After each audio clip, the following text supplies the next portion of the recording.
L'accord a été signé, mais le compte à rebours a déjà commencé. Et ce compte à rebours est impossible à tenir. Avant le 27 juillet, Kinshasa et Kigali doivent trouver un accord à Doha sur le retrait du M23. Le 11 août, un comité de suivi doit se réunir pour vérifier que tout avance. Et dans l'intervalle, les FDLR doivent être neutralisés. Les troupes rwandaises doivent se désengager. Le climat diplomatique doit rester stable et le terrain ne doit pas exploser. Trop de conditions, trop peu de temps et surtout trop de silence sur les véritables acteurs du terrain. Où sont les églises? Où sont les chefs coutumiers? Où sont les Wazalendo? Où sont les communautés déplacées? Toutes ces voix ont été écartées du processus.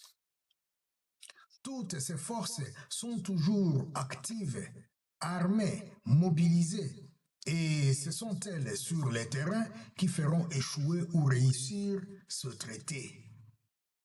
Pas la Maison Blanche, pas la salle dorée de Washington.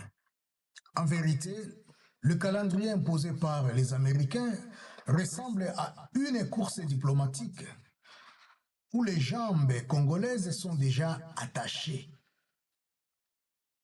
Et pendant que les Congos essaient de courir, l'horloge avance. Les sommets Trump et Tshisekedi Kagame approchent. Et la pression sur Kinshasa devient intenable.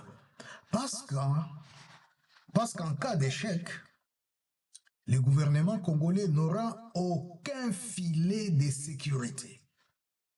Aucune voie locale pour le défendre. Aucun plan B. Il aura juste un traité signé, un peuple qui attend. Et si Kinshasa venait de signer un accord sans exécution, frères et sœurs d'Afrique, à ce stade, il faut avoir le courage de poser la question que beaucoup murmurent, sans oser l'affirmer. Et si le pouvoir congolais venait de signer un accord qui ne pourra jamais être appliqué,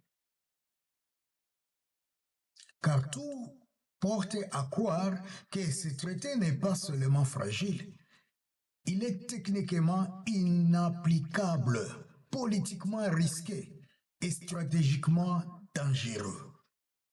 Les FDLR sont inaccessibles.